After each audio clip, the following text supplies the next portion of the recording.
श्रीमद्वाल्मीकि रामायणं सुन्दरकाण्डः प्रथमः सर्गः सागरलङ्घनम्। ततो रावणनीतायाः सीतायाः शत्रुकर्षणः इयेष पदमन्वेष्टुं चारणाचरिते पथि। ततो रावणनीतायाः सीतायाः शत्रुकर्षणः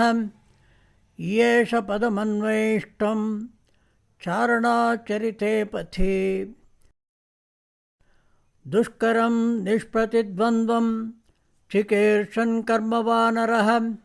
समुदग्रशिरो ग्रीवो गवां पतिरिवा बभौ। अथ वैडूर्यवर्णेषु शाद्वलेषु महाबलः धीरः सलिलकल्पेषु विचचारा यथा सुखम्। द्विजान् वित्रासयन् धीमान् नुरसा पादपान् हरन् मृगां च सुबुहान् निघ्नन् प्रवृद्ध इव केसरी। नीललोहितमाञ्जष्ट पत्रवर्णैः सितासितैः स्वबाहविभितैश्चित्रैः धातुभिः समलङ्कृतम्। कामरूपिभिराविष्ट बिभीक्ष्णं सपरिच्छदैः यक्षकिन्नरगन्धर्वैः देवकल्पैश्च पन्नगैः। स तस्य गिरिवर्यस्य तले नागवरायुते तिष्ठन् कपिवरस्तत्र हृदे नाग इवा बभौ। स सूर्याय महेन्द्राय पवनाय स्वयंभुवे भूतेभ्यश्चाञ्जलिं कृत्वा चकार गमने मतिम्। अञ्जलिं प्राङ्मुखः कुर्वन् पवनायात्मयोनये ततो हि ववृधे गन्तुं दक्षिणो दक्षिणां दिशम्। प्लवङ्गप्रवरैर्दृष्टः प्लवने कृतनिश्चयः ववृधे रामवृद्ध्यर्थं समुद्रैव पर्वसु। निष्प्रमाणशरीरः सन् लिलङ्गैषुरार्णवं बाहुभ्यां पीडयामास चरणाभ्यां च पर्वतम्। स चचालाचलश्चापि मुहूर्तं कपिपीडितः तरूणां पुष्पिताग्राणां सर्वं पुष्पमशातयत्। तेन पादपमुक्तेन पुष्पौघेण सुगन्धिना सर्वतः संवृतः शैलो बभौ पुष्पमयो यथा। तेन चोत्तमवीर्येण पीड्यमानः स पर्वतः सलिलं सम्प्रसुस्राव मदं मत्त इव द्विपः। पीड्यमानस्तु बलिना महेन्द्रस्तेन पर्वतः रीतिर्निर्वर्तयामास काञ्चनाञ्जनराजतीः। मुमोच च शिलाशैलो विशालाः सुमनःशिलाः मध्यमेनार्चिषा जुष्टो धूमराजीरिवानलः। गिरिणा पीड्यमानेन पीड्यमानानि सर्वतः गुहाविष्टानि भूतानि विनेदोऽव्यकृतैश्वरैः। स महासत्त्वसन्नादः शैलपीडानिमित्तजः पृथिवीं पूरयामास दिशश्चोपवनानि च। शिरोभिः पृथुभिः सर्पा व्यक्तस्वस्तिकलक्षणैः वमन्तः पावकं घोरं ददंशुर्दशनैः शिलाः। तास्तदा सविषैर्दष्टाः कुपितैस्तैः महाशिलाः जज्वलुः पावकोद्दीप्ता बिभिदुश्च सहस्रधा। यानि चौषधजालानि तस्मिन् जातानि पर्वते विषग्नान्यपि नागानां न शेकोः शमितं विषम् भिद्यतेयं गिरिर्भूतैः इति मत्वा तपस्विनः त्रस्ता विद्याधरास्तस्मादुत्पेतुः तीगणैः सह पानभूमिगतं हित्वा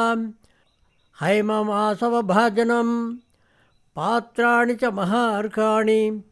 करकांश्च हिरण्मयान् लेख्यान्नुच्चावचान् भक्षान्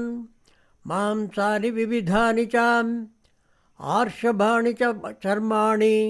खड्गां च कनकसरून्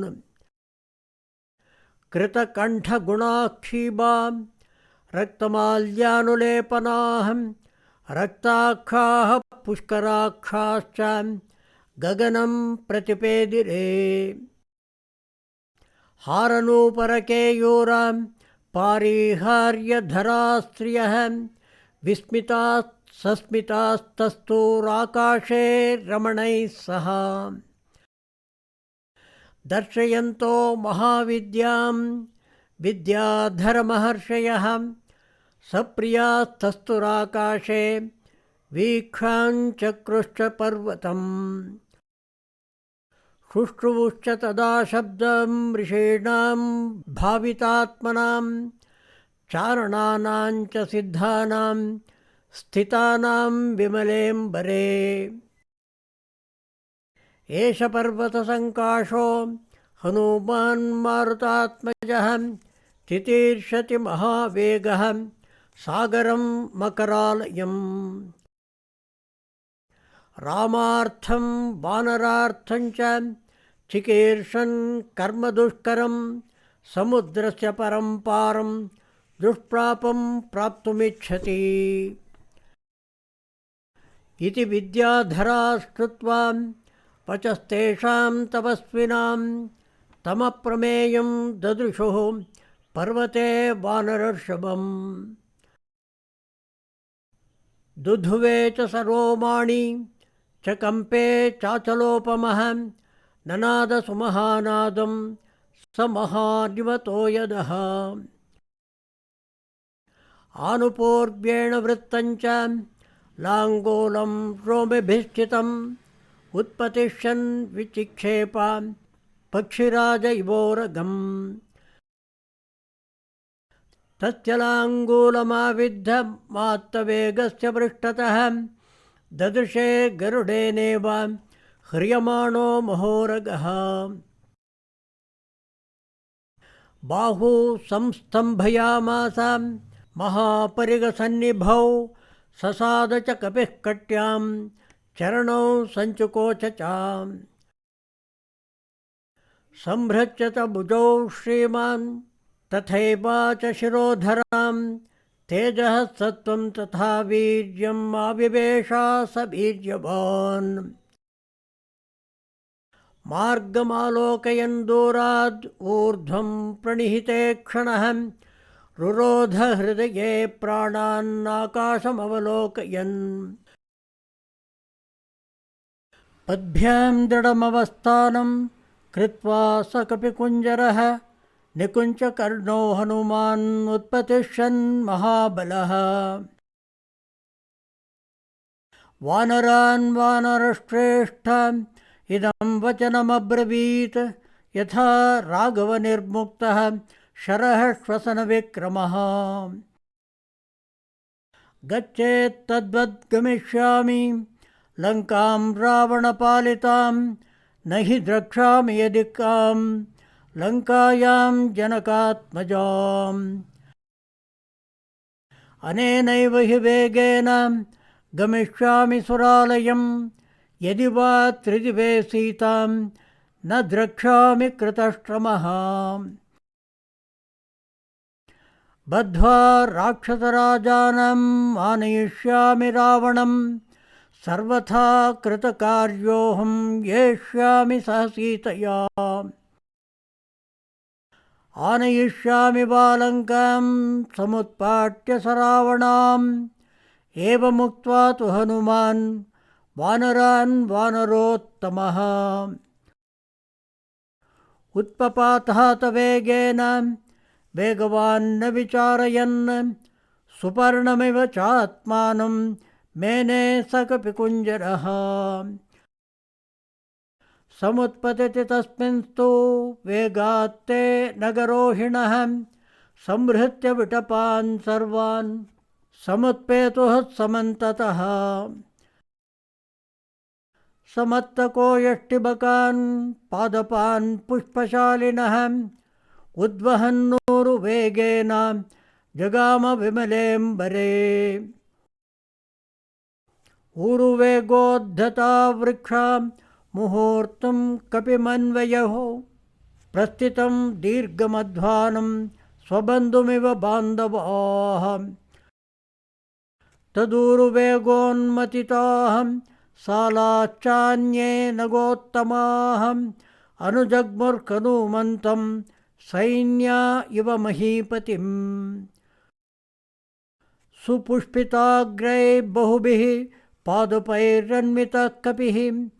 हनूमान् पर्वताकारो बभूवाद्भुततर्षणः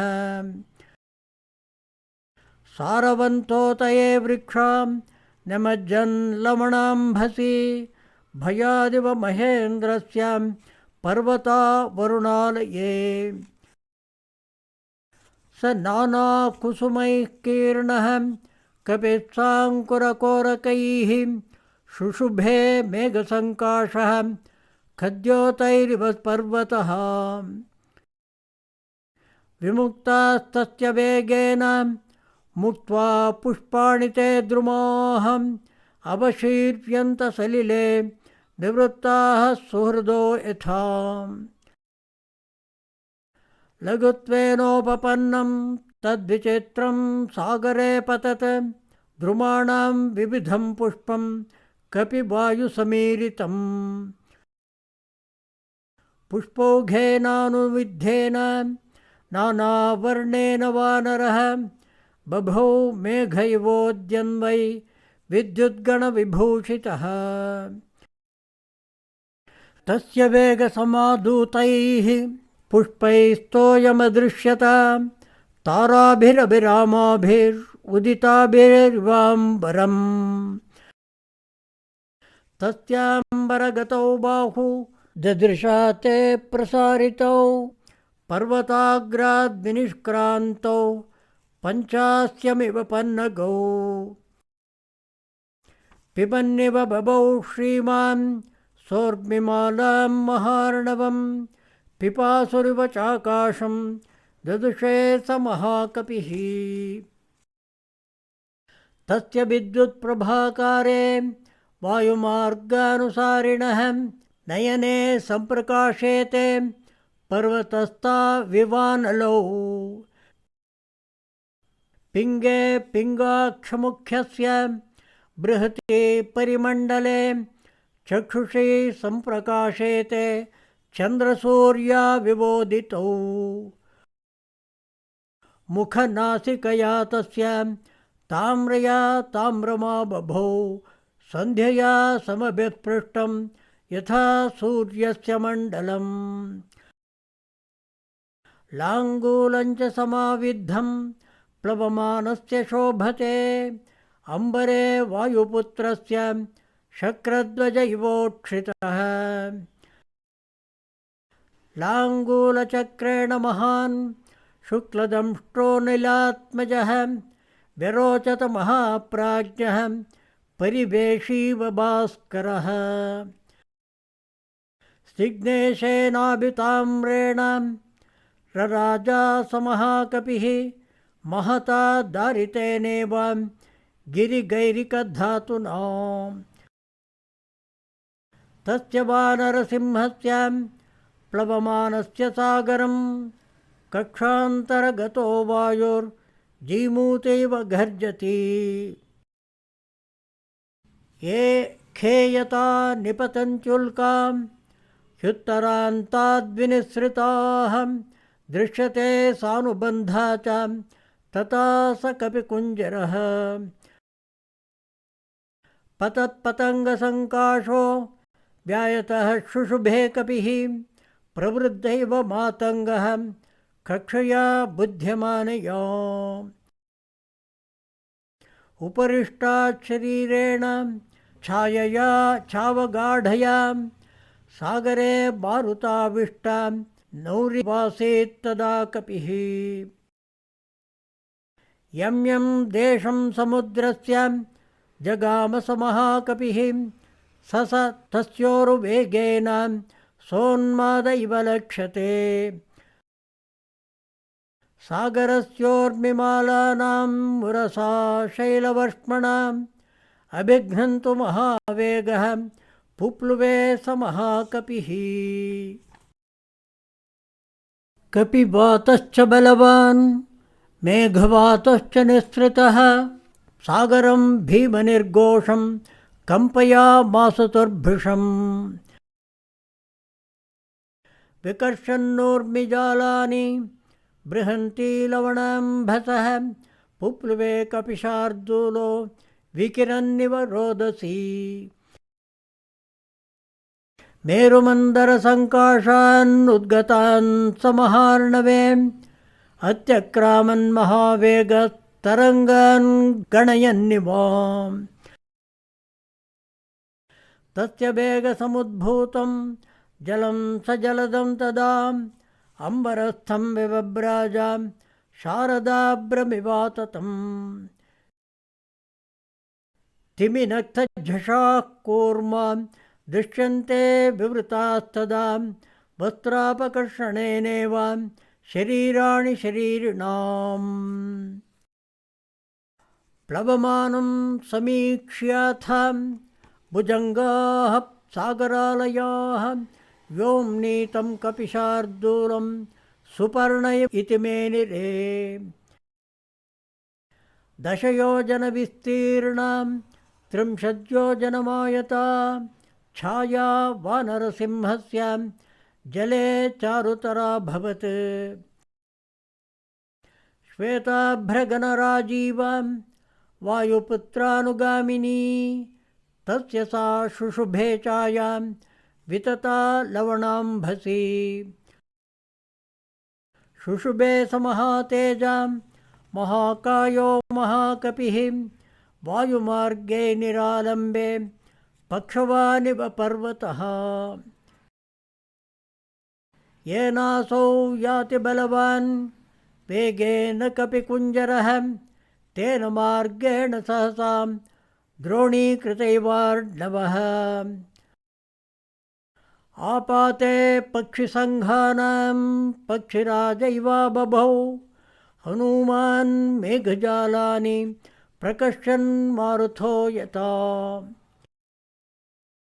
पाण्डरारुणवर्णानि नीलमाञ्जिष्टकानि च कपिना कृष्यमाणानि महाभ्राणि चकाशिरे प्रविशन्नभ्रजालानि निष्पतञ्च पुनः पुनः प्रच्छन्नश्च प्रकाशश्च चन्द्रमा इव लक्ष्यते प्लवमानं तु तं दृष्ट्वा प्लवगं त्वरितं तदा ववृषुः पुष्पवर्षाणि देवगन्धर्वचारणोऽहम् ततापनहितं सूर्यः प्लवन्तं वानरेश्वरम् शिशेवे च तदा वायु रामकार्यार्थसिद्धये ऋषयस्तुष्टुवश्चैनं प्लवमानं विहाय सा जगुश्च देवगन्धर्वाः प्रशसन्तो महोजसं नागाश्च तुष्टुवर्यक्ष रक्षांसि विबुधाः खगाः प्रेक्षाकाशे कपिवरं सहसा व्यतक्लमम् तस्मिन् प्लवगशार्दूले प्लवमाने हनूमति इक्ष्वाकुकुलमानार्थी चिन्तयामास सागरः साहाय्यं वानरेन्द्रस्य यदि नाहं हनूमतः करिष्यामि भविष्यामि सर्ववाच्यो विवक्षताम्। अहमिक्ष्वाकुनाथेन सगरेण विवर्धितः इक्ष्वाकुसचिवच्छायुं नावसीदितुमर्हति।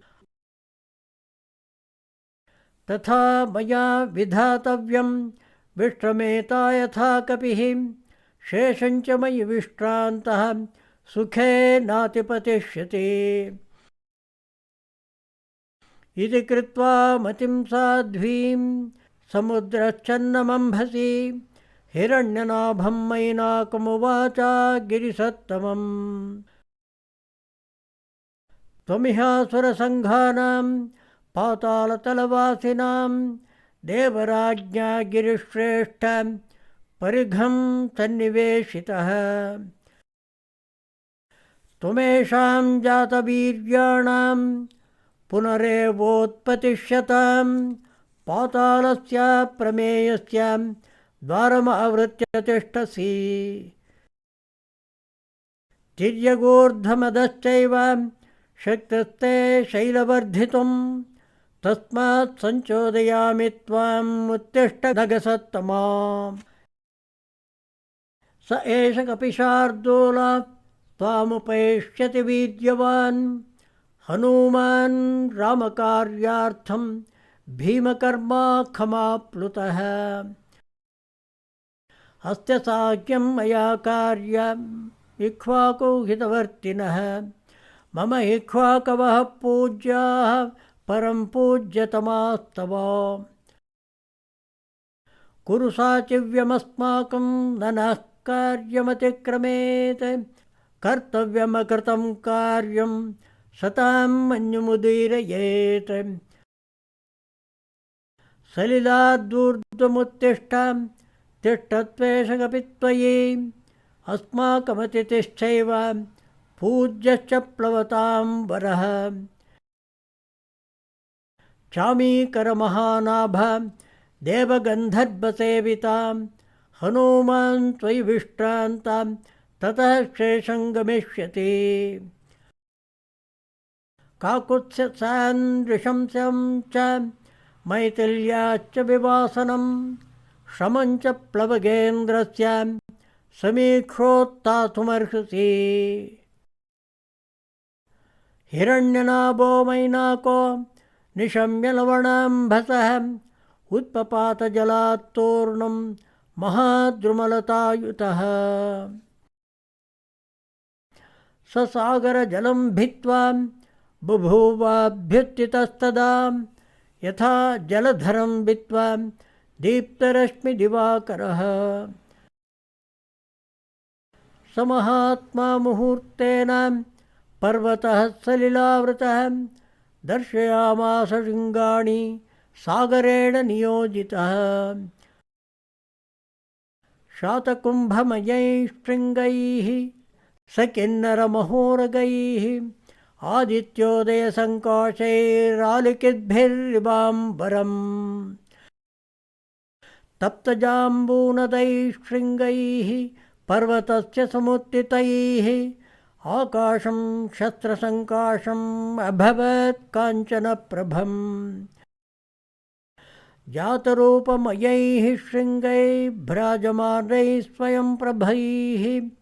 आदित्यशतसङ्काशः सोऽभवद्गिरिसत्तमः। तमुत्थितमसङ्गेन हनूमान्नग्रतस्थितं मध्ये लवणतो यस्य विघ्नोऽयमिति निश्चितः। ससमुष्टितमत्यर्थं महावेगो महाकपिः उरसा पातयामास जीमूतमिव मारुतः।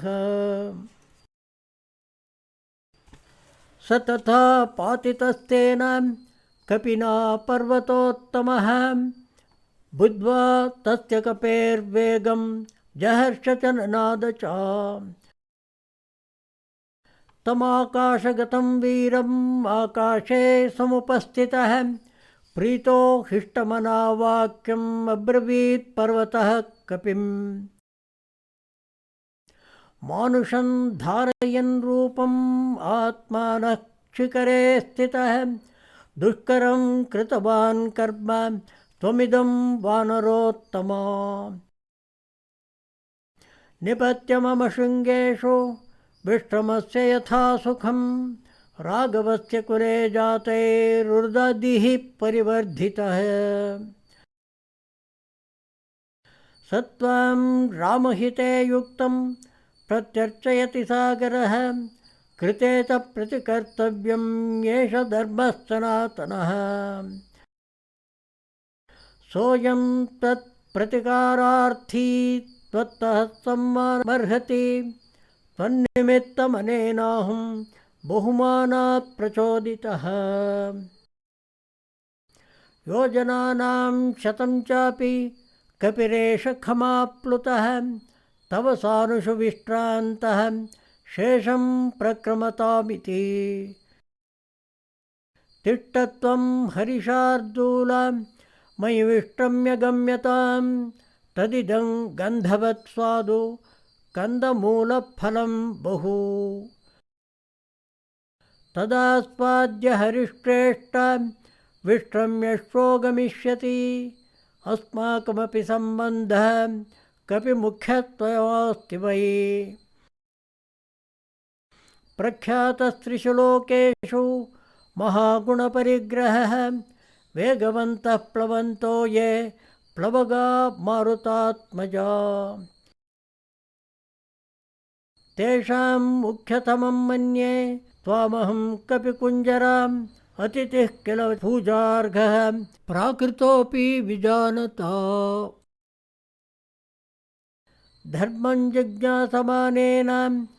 किं पुनर्यादृशो भवान् त्वं हि देववरिष्ठस्य मारुतस्य महात्मनः पुत्रस्तस्यैव वेगेन सदृशः कपिकुञ्जरां पूजिते त्वयि धर्मज्ञां पूजां प्राप्नोति मारुतः तस्मात् त्वं पूजनीयो मे शृणु चाप्यत्र कारणं पूर्वं कृतयुगे तात पर्वताः पक्षिणो भवन् तेभिर्जग्मुर्दिशः सर्वां गरुडार्निलवेगिनः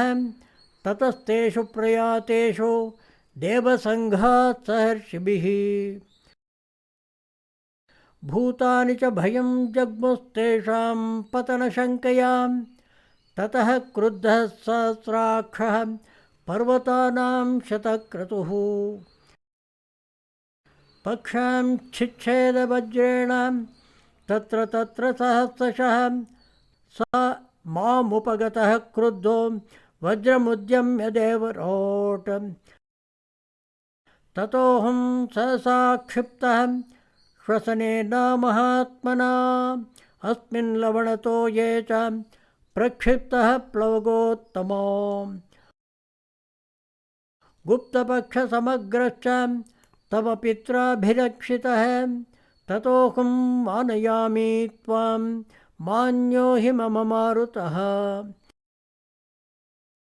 त्वया मे क्लेशसम्बन्धः कपिमुख्यमहानुगुणः अस्मिन्नेव गते कार्ये सागरस्य ममैव च प्रीतिं प्रीतिमनाः कर्तुं त्वमर्हसि महाकपे श्रमं मोक्षय पूजां च गृहाण कपिसत्तमा प्रीतिं च बहुमन्यस्व प्रीतोऽस्मि तव दर्शनात् एवमुक्तः कपिश्रेष्ठस्तं नगोत्तममनुब्रवीत् प्रीतोऽस्मि कृतमातिथ्यं मन्युरेषोपनीयतां त्वरते कार्यकालो मे यश्च व्यतिवर्तते प्रतिज्ञा च मया दत्ता न स्थातव्यमिहान्तरा इत्युक्त्वा पाणिना शैलम् आलम्ब्य हरिपुङ्गवः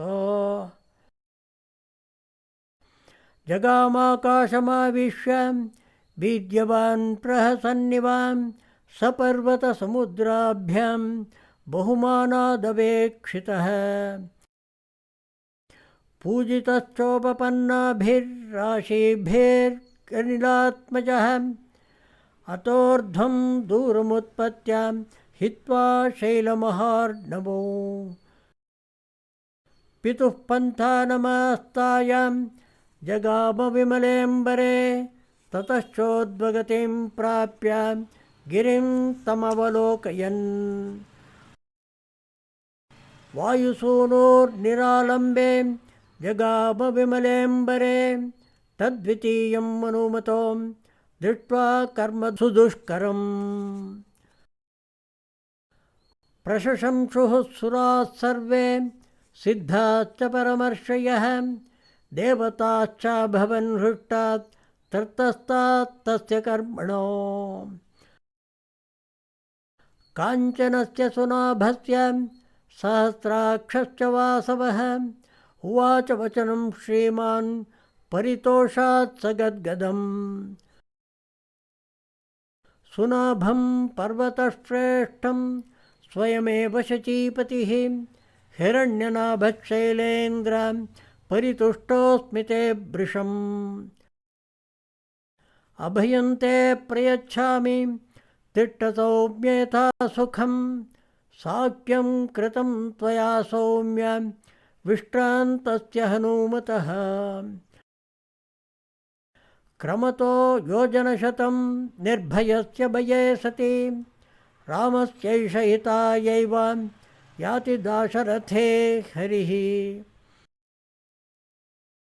सत्क्रियां कुर्वता तस्यां तोषितोऽस्मि भृशं त्वया ततः प्रहर्षमगमद् विपुलं पर्वतोत्तमः देवतानां पतिं दृष्ट्वा परितुष्टं शतक्रतुं स वै दत्तबरः शैलो बभूवावस्थितस्तदा हनूमान् च मुहूर्तेन व्यतिचक्रामसागरं ततो देवाः स गन्धर्वाः सिद्धाश्च परमर्षयः अब्रुवन् सूर्यसङ्काशां सुरसां नागमातरम् अयं वातात्मजः श्रीमान् प्लवते सागरोपरि हनूमान् नाम तस्य त्वं मुहूर्तं विघ्नमाचरां राक्षसं रूपमास्थाय सुघोरं पर्वतोपमम् दंष्ट्राकरालं पिङ्गाक्षं वक्रं कृत्वा नभस्पृशं बलमिच्छामहे ज्ञातुं भूयश्चास्यापराक्रमम् त्वां विजेष्यत्युपायेन विषादं वा गमिष्यति एवमुक्ता तु सा देवी दैवतैरभिसत्कृता समुद्रमध्ये सुरसा बिभ्रती राक्षसं वपुः विकृतं च विरूपं च सर्वस्य च भयावकम् प्लवमानं हनूमन्तम् आवृत्येदमुवाचः मम भक्षप्रदिष्टस्त्वम् ईश्वरैर्वानरर्षभा अहं त्वा भक्षयिष्यामि प्रविशेदं ममाननम् एवमुक्तः सुरसया प्राञ्जलिर्वानरर्षभः प्रहृष्टवदनः श्रीमान् सुरसां वाक्यमब्रवीत् रामो दाशरथिः श्रीमान् प्रविष्टो दण्डकावनम् लक्ष्मणेन सह भ्रात्रा वैदेह्या चापि भार्यया अन्यकार्यविषक्तस्य बद्धवैरस्य राक्षसैः तस्य सीता हृता भार्या रावणेन यशस्विनी तस्याः सकाशं दूतोऽहं गमिष्ये रामशासनात् कर्तुमर्हसि रामस्य साक्यं विषयवासिनी अथवा मैथिलीं दृष्ट्वा रामं च क्लिष्टकारिणम् आगमिष्यामि ते वक्रं सत्यं प्रतिशृणोमि ते एवमुक्ता हनुमता सुरसा कामरूपिणी अब्रवीन्नातिवर्तेन्मां कश्चिदेशवरो मम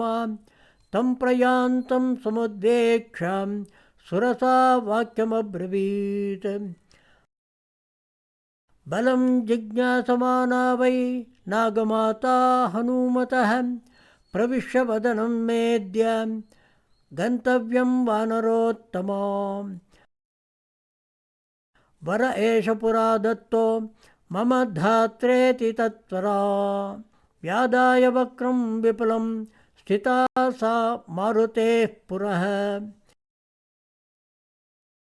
एवमुक्तस्वरसया क्रुद्धो वानरपुङ्गवः अब्रवीत् कुरु वै वक्रं येन मां विषहिष्यसे इत्युक्त्वा सुरसां क्रुद्धो दशयोजनमायतां दशयोजनविस्तारो बभूव हनुमांस्तदा तं दृष्ट्वा मेघसङ्काशं दशयोजनमायतं चकार सुरसाप्यास्यं विंशद्योजनमायतम्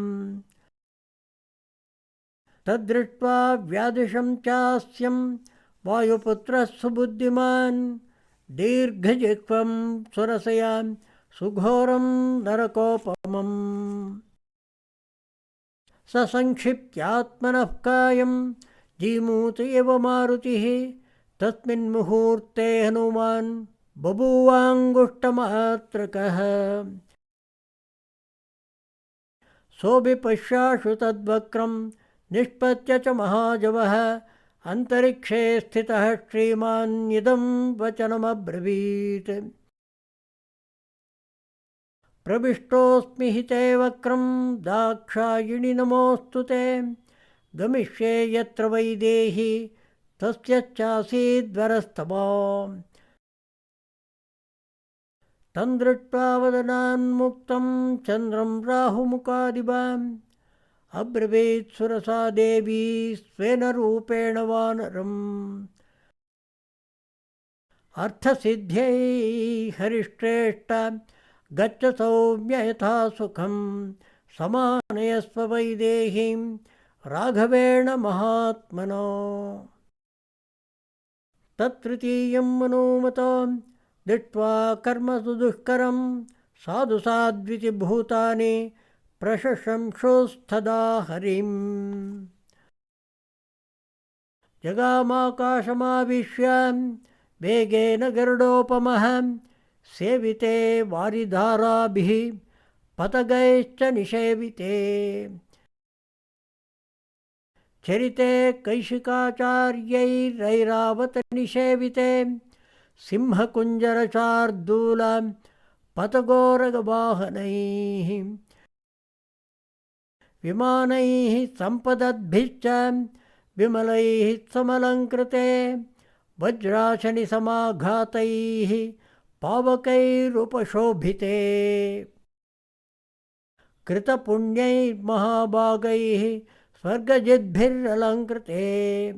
वहता हव्यमत्यर्थं सेविते चित्रभानुना ग्रहनक्षत्रचन्द्रार्कतारागणविभूषिते महर्षिगणगन्धर्व नागयक्षसमाकुले विविक्ते विमले विश्वे विश्वावसुरनिषेविते देवराजगजाक्रान्ते चन्द्रसूर्यपथे शिवे विताने जीवलोकस्य वितते ब्रह्मनिर्मिते बहुशः सेविते वीरे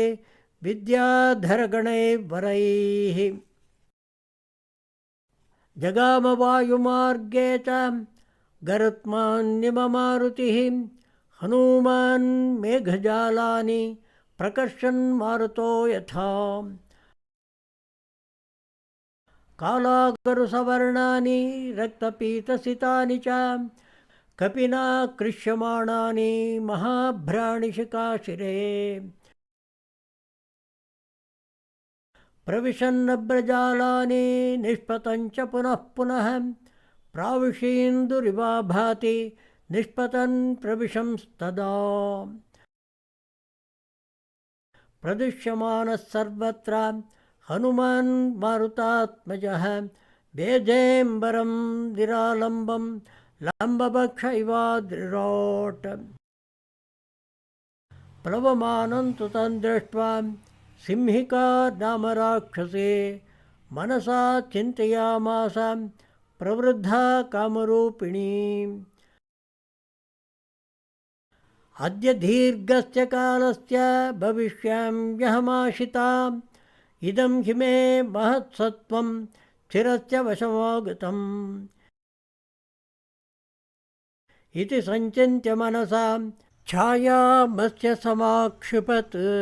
छायायां गृह्यमाणायां चिन्तयामास वानरः समाक्षिप्तोऽस्मि सहसा पङ्गुकृतपराक्रमः प्रतिलोमेन वातेन महानौरिवागरे तिर्यगूर्ध्वमदश्चैव वीक्षमाणस्ततः कपिः ददर्श स महत्सत्त्वमुत्थितं लवणाम्भसः तद्दृष्ट्वा चिन्तयामास मारुतेर्विकृताननं कपिराजेन कथितं सत्त्वमद्भुतदर्शनम् छायाग्राही महावीर्यं तदिदं नात्र संशयः सतां बुद्ध्वार्थतत्त्वेन सिंहिकां मतिमान् कपिः व्यवर्धतमहाकायः प्रावृषैवा बलाहकः तस्य सा कायमुद्वीक्ष्य वर्धमानं महाकपेः वक्रं प्रसारयामास पातालान्तरसन्निभं गणराजीव गर्जन्ति वानरं समभिद्रवत् सददर्श ततस्तस्यां विवृतं सुमहन्मुखं कायमात्रं च मेधावी मर्माणि च महाकपिः स तस्या विवृते वक्रे वज्रसंहननः कपिः संक्षिप्य मुहुरात्मानं निपपात महाबलः आस्ये तस्या निमज्जन्तं ददृशो सिद्धचारणोः ग्रत्यमानं यथा चन्द्रं पूर्णं पर्वणि राहुणा ततस्तस्यानकैस्तीक्ष्णैर्मर्माण्युत्कृत्य वानरः उत्पपातात वेगेन मनः सम्पातविक्रमः तां तु दृष्ट्वा च दित्या च दाक्षिण्येन निपात्य हि स कविप्रवरो वेगाद् विवृधे पुनरात्मवान् हृतहृत्सा हनूमता पपात विधुराम्भसि स्वयंभुवेव हनुमान् सृष्टस्तस्या विनाशने तां हतां वानरेणाशो पतितां वीक्ष सिंहिकां भूतान्याकाशचारीणि तमूचुः प्लवगोत्तमम् भीममद्य कृतं कर्म महत्सत्त्वं त्वया हतं साधयार्थमभिप्रेतमरिष्टं प्लवतां वरा यश्च त्वेतानि चत्वारि वानरेन्द्र यथा तवां स्मृतिर्धृतिर्मतिर्दाक्ष्यं सकर्मसु न सीदति सतैः सम्भावितः पूज्यैः प्रतिपन्नप्रयोजनः जगामाकाशमाविश्य पन्नगाशनवत्कपिः प्राप्तभूयिष्ठवारस्तो सर्वतः प्रतिलोकयन् योजनानां शतस्यान्ते वनराजिं ददर्श च पतन्नेव विविधद्रुमभूषितं द्वीपं शाखा मृगश्रेष्ठो मलयोपवनानि च सागरां सागरानूपं सागरार्नूपजान् द्रुमान् सागरश्च च पत्नीनां मुखान्यपि विलोकयन् स महामेघसङ्काशं समीक्ष्यात्मानमात्मवान् निरुन्धन्तमिवाकाशं चकारमतिमान् मतिम् कायवृद्धिं प्रवेगञ्च मम दृष्ट्वैव राक्षसाः मयि कौतूहलं कुर्युरिति मेने महाकपिः ततः शरीरं संक्षिप्य तन्महीधरसन्निभं पुनः प्रकृतिमापेदे वीतमोह इवात्मवान् तद्रूपमतिसंक्षिप्य हनुमान् प्रकृतौ स्थितः त्रीन् क्रमानिव विक्रम्य बलवीर्यहरो हरिः स चारुनानाविधरूपधारी परं समासाद्य समुद्रतीरं परैरशक्यं प्रतिपन्नरूपः समीक्षितात्मा समवेक्षितार्थः ततः सलम्बस्य गिरेः समृद्धे विचित्रकूटे निपपातकूटे सकेतकोद्दालकनारिकेले महद्रिकूटप्रतिमो महात्मा ततस्तु सम्प्राप्य समुद्रतीरं समीक्ष्य लङ्कां गिरिराजमूर्ध्नि कपिस्तु तस्मिन् निपपातपर्वते विधूय रूपं व्यथयन् मृगद्विजान् ससागरं दानवपन्नगायुतं बलेन विक्रम्य महोर्मिमालिनं निपत्य तीरे च महोददेस्तदा ददर्श लङ्काम् अमरावतीमिव ससागरं दानवपन्नगायुतं बलेन विक्रम्य महोर्मिमालिनं निपत्य तीरे च महोददेस्तदा ददर्श लङ्काम् अमरावतीमिव इत्यार्षे श्रीमद् रामायणे वाल्मीकिये आदिकाव्ये चतुर्विंशतिसहस्रिकायां संहितायां सुन्दरकाण्डे प्रथमः सर्गः श्रीसीतालक्ष्मणभरतशत्रुघ्नानुमत्समेत श्रीरामचन्द्रपरब्रह्मणे नमः। ओम्।